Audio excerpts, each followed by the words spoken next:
Welcome. Welcome to Imagine Your Life with Jenny Lynn. I am so excited you're joining me today. And our discussions for today are going to be very, very profound in the areas of manifesting what you do want and stop manifesting what you don't want.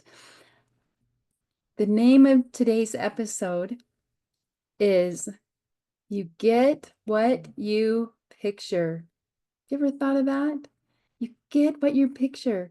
The difference between the subconscious and the conscious mind, and that if you've listened to my past episodes, you've heard me refer to the conscious mind as an ant, a little teeny tiny speck of an ant.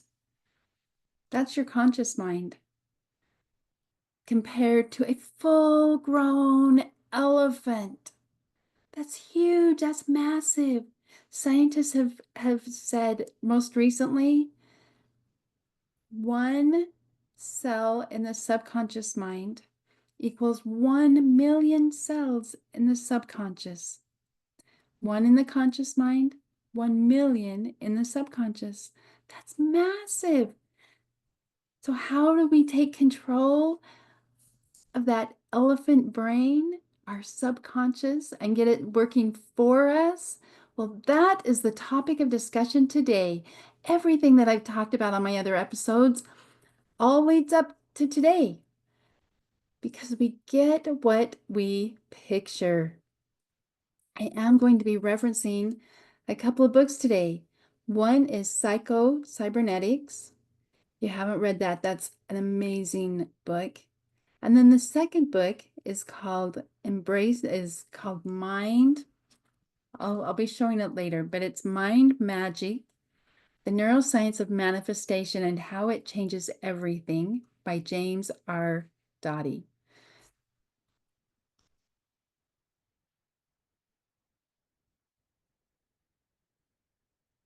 Anyway, so let's move on. Those two amazing books have taught me a lot. And then my own life has taught me so many experiences. And I'll be sharing some of those today. So I'm very excited. So let's dig in. You get what you picture. And the subconscious mind cannot tell the difference between what is real and what is imagined. So therefore, what you imagine and put enough energy into, eventually you create it and it becomes real. To explain this to you a little bit more, I want you to come on a journey with me and just think about, pretend, imagine that I can reach through this screen and I can hand you this beautiful lemon. I have this beautiful lemon in my hand. It's so beautiful. Can you see it? Oh, it's beautiful. Big, yellow. Oh, smells so good. Oh, and I've sliced it in half, and I'm going to take a half, and I'm giving you a half. So I want you to take your lemon. Go ahead and take it. I know you want to. Smell that lemon. Engage your mind. Just think about, pretend, imagine that you have this lemon and you're smelling it. Now I want you to lick the lemon. Ooh! Oh my goodness, my jaw goes numb, my whole body tingles. Whew. And if you're my 3-year-old granddaughter, since the time she was like 6 months old, she loves lemons. And I'd be slicing the lemons and she'd reach over and grab one off the counter, like 6 months old, sitting in her high chair. She wanted that lemon. And then she just bites the lemon and she sucks it out and she loves it. And even still at 3 years old, she loves lemons. I don't love them that much, but I do like lemons. But the reality is, we're just thinking about a lemon today. There's no lemon here. And if you've been playing along with me, you've had a very similar response. Your jaw goes numb, body tingles, you get this nervous system response. Why is that? Because we're just pretending. Why is it? Is because the mind cannot tell the difference between what is real and what is imagined. This also plays into PTSD and other conditions. My glasses keep falling down. And and I want you to think about when you're watching a movie. You watch a movie and have you ever cried in that movie?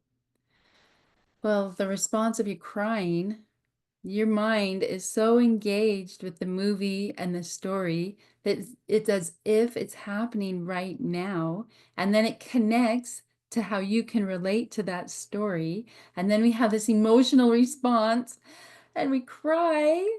And if you've listened to one of my episodes, I talk about my response as a just like a small child. I was like in third grade and watching The Red Fern Groves. Now I'm dating myself, which I am from the 70s, and I that the movie The Red Fern Groves is a powerful movie, emotional movie.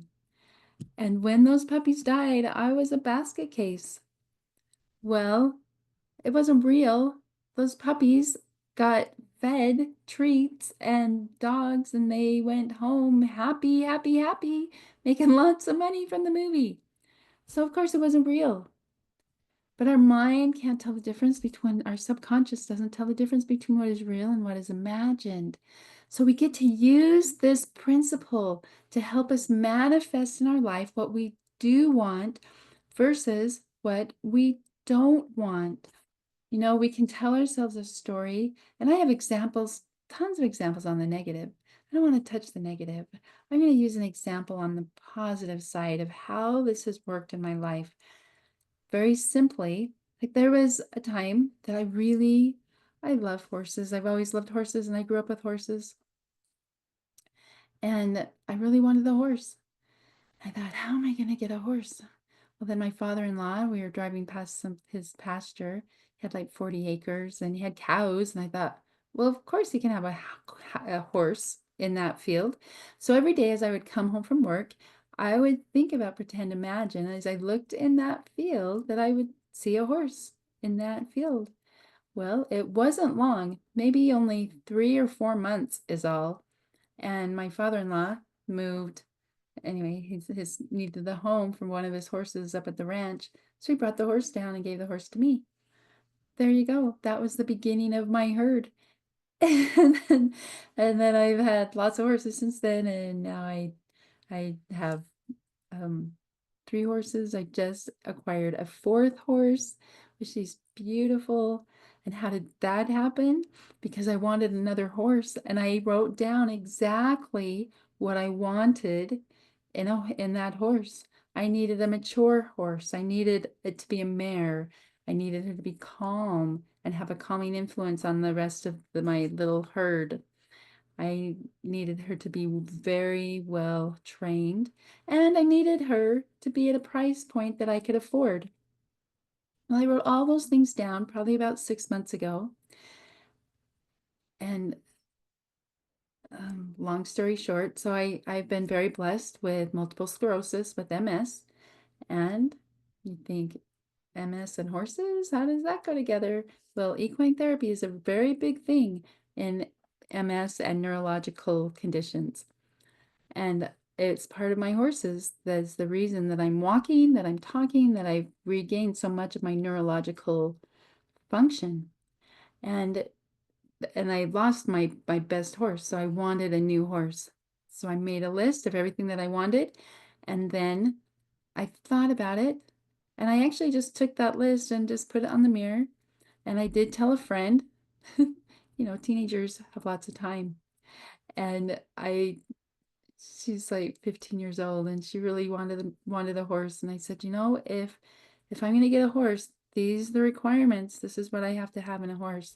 And so she went out, and 6 months later, she kept sending me lots of pictures. And I say, no, no, no, that's not it. That's not it. And then she sent me one. I said, oh, we better go look at this horse.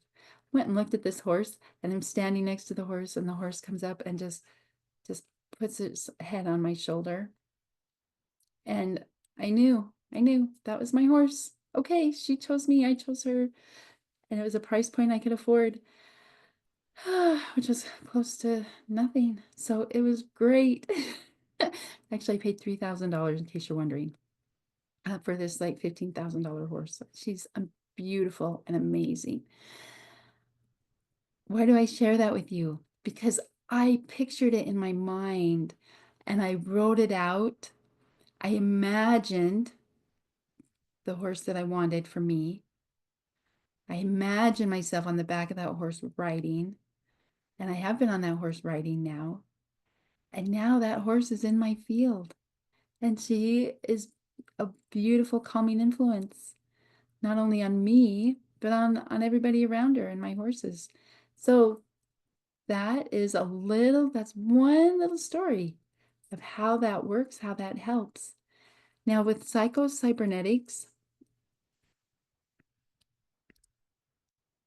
there's a quote in psychocybernetics, and he talks about that when your mind and the nervous system connect and they believe together, that's when that story that you're telling yourself builds so much that it connects to your nervous system that you have an emotional response.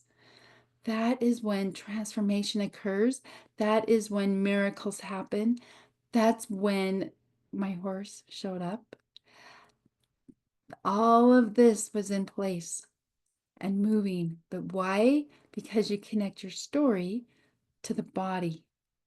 Now, I have seen this work very, very well on the negative side. And on the negative side, oh my goodness, have you ever listened to somebody and they just go into their story? They really tell their story. Oh my goodness, this was so hard. Oh, I hurt myself, my toe, my big toe. I just keep hurting my big toe. Well, guess what? The more they tell themselves that story, the more they're going to hurt their big toe, and they're going to hurt even more. In fact, with physical things, that's where we can manifest things very quickly sometimes and manifest disease in our body just through the power of our thoughts and the stories that we tell ourselves. How do I know this? I've been a nurse for about 35 years. I've also, in the middle of that, about 15, oh my goodness, in 2015, so 10 years ago, I was diagnosed with multiple sclerosis. Those of you that know multiple sclerosis know that the symptoms actually started a long time ago. You don't just suddenly, oh, wow, I get multiple sclerosis like you get a cold. It isn't like that.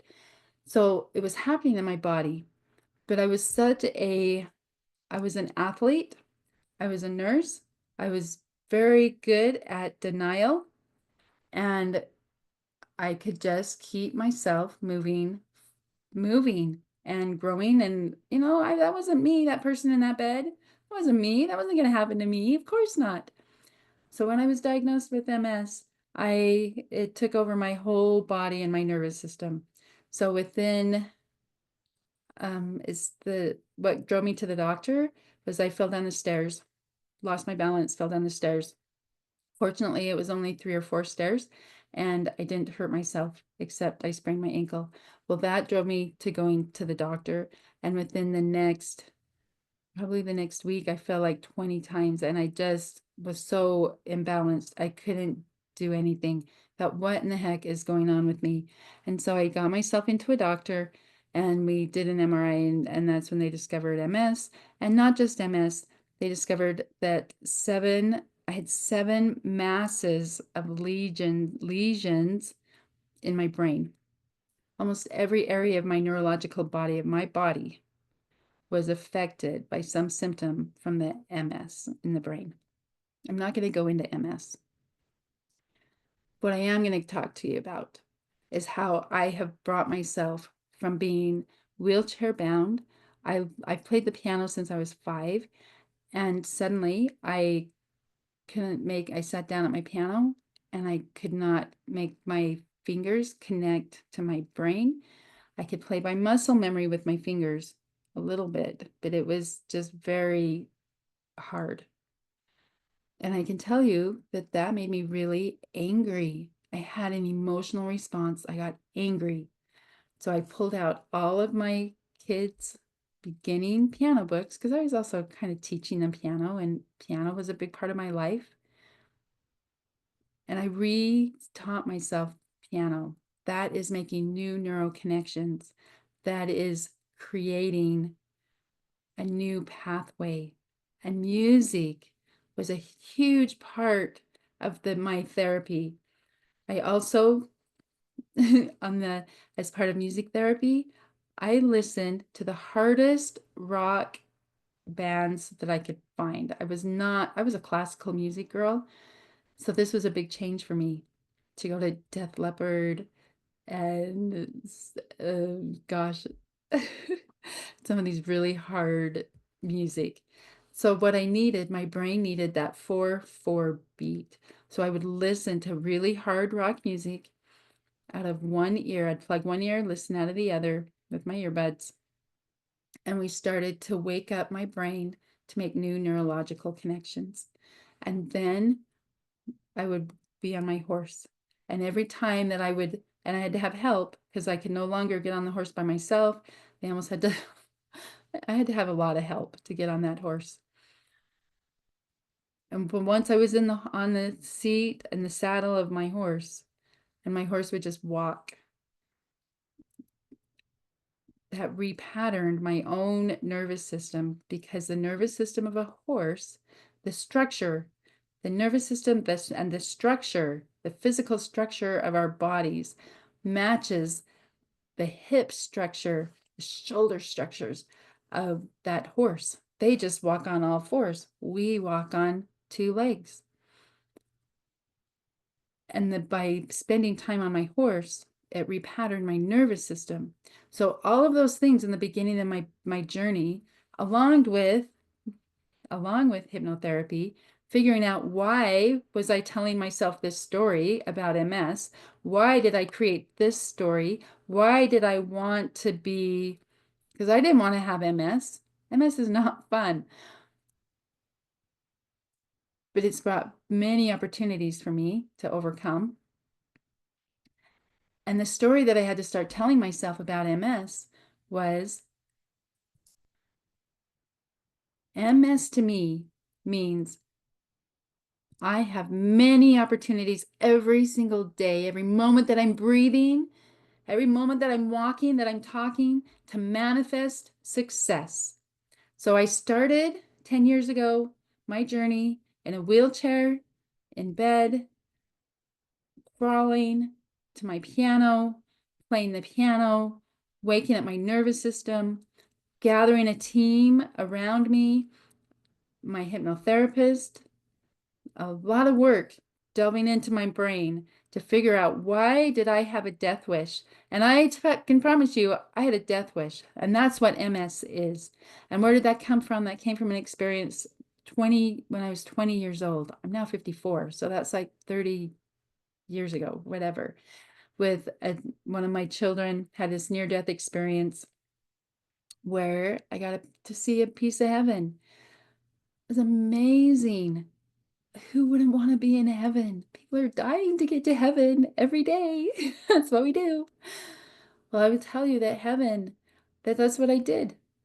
And I'd forgotten all about that experience of just feeling so much love.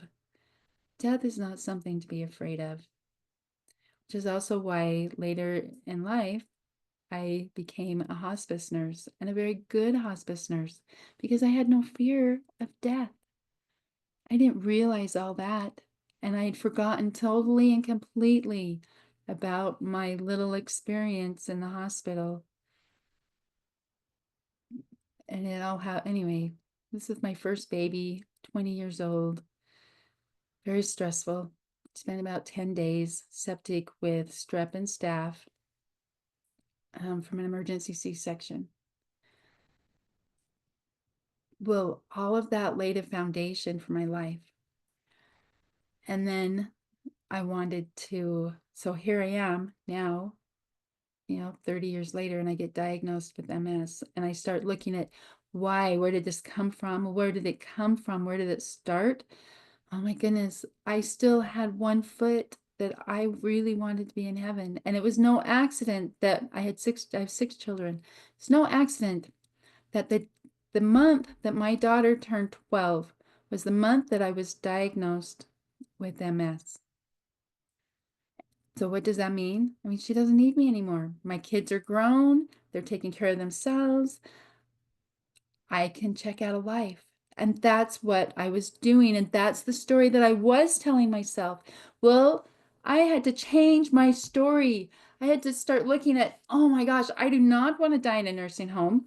I I don't want to have to be a burden on my family financially. Those things are hard. It's so hard.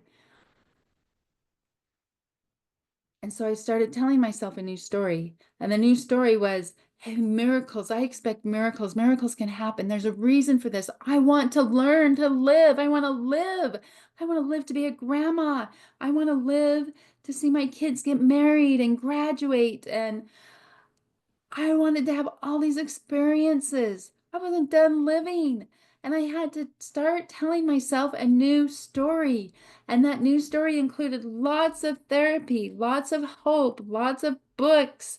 I have read lots of books. I've studied MS. I've looked at the best practices for MS. And if you're dealing with MS or any other neurological condition, take control of your body by taking control of your mind. Educate yourself on the best practices, what works and what doesn't. That's not what this show is about today, maybe perhaps in the future. But today, I want you to see and know that what you imagine can become real. In fact, not just can, it does, on the negative and on the positive. If you've been letting your subconscious run the show, well, it's today you get to master your subconscious mind. How do we do this? The first step is with our breath, through breath work, telling ourselves a new story based on truth, truth that you are lovable, you are worthy, you are enough, you do deserve to live. The truth that every experience of my life has been and is for my highest and greatest learning and growth. And the lesson is repeated until the lesson is learned. So learn your lesson well and continue on to a new lesson, because the lesson is repeated until the lesson is learned. If you keep repeating the same lesson, the same experiences, if you're on your third marriage or your fourth marriage, or maybe I don't know, I just didn't get into marriage. There's something happening there that you're attracting those same experiences back into your life. If you want to move into a place of peace, hope, calm in the midst of chaos, how about being in the eye of a storm? In the eye of the storm, you can see things around you and you feel a profound peace. What if you could live your life from the eye of the storm with perspective, calm, peace, control? What if you could direct your own tornado from the eye of the storm? That's a thought I've never thought before. I want to read you a quote. So this quote is coming from this book, Mind Magic. By consciously directing our attention where we choose, that is the key to our inner power. The more skill we develop in learning to watch our experience without becoming emotionally activated, the more skill we have in placing and keeping our attention on the things we want to manifest. So start putting your attention on the things that you do want, the things that create a new story. Take sticky notes, put them on your mirror, on your phone. Create on your phone a picture of what you do want. So every time you open your page, oh my gosh, there's a picture of my happy family. That's me. What is it that you do want? What are the vacations that you do want? You know what? It stimulates the brain and the nervous system when you start thinking about the big picture. What is it that I do want? Which makes me think of another book called The Magic of Thinking Big by David Schwartz. That is one of my ultimate favorite books. It's an older book and it's a classic. The Magic of Thinking Big. It wakes up the nervous system. And when you connect with emotional response, you can create the emotional response within you to connect to your brain to create what psychocybernetics talks about, that when your mind, the story you're telling yourself, and your nervous system believe it, then it will happen.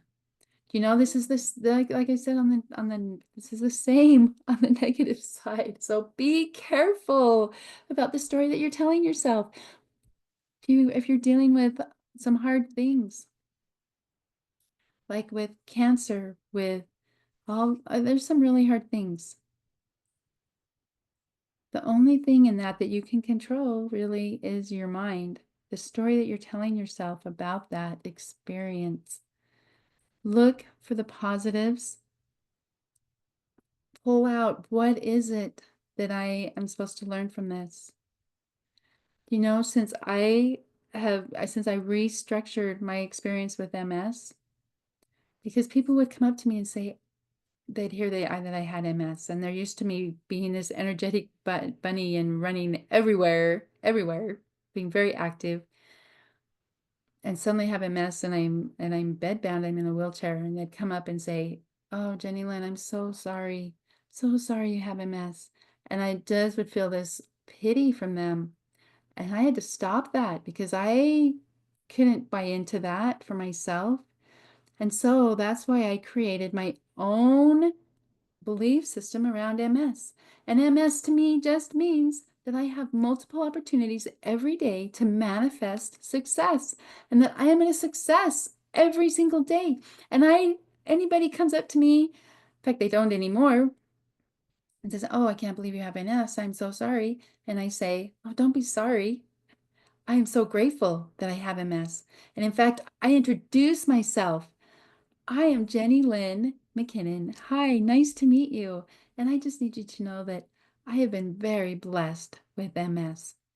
Now, I don't introduce myself that way all the time. That's very rare. But if they ask about MS at all, if that's any part of the story, I immediately come back with, "I have been very blessed with MS." Because I have the blessings that I have now and what I've learned from this whole experience of manifesting success with MS. If I had to go back 10 years and have the mindset that I had then, with the physical body that I had, but I had to give up all of the learning, you know what? I wouldn't do it. So give me my body, give me my stuff. We all have stuff.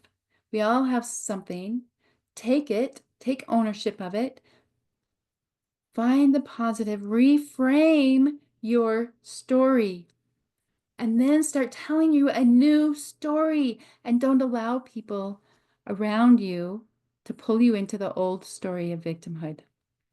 Reframe your story in truth and light and positivity and what you do want. Start with a little goal. It doesn't have to be a big thing. Start with just a little goal that, oh my gosh, I just want to go for a walk. I want to be able to walk outside in the sunshine, and then start seeing yourself walking. Where does that start? It starts with crawling. That's where I started, was with crawling. Start where you're at and then move yourself forward. And the best way, I'm going to close with this, the best way to begin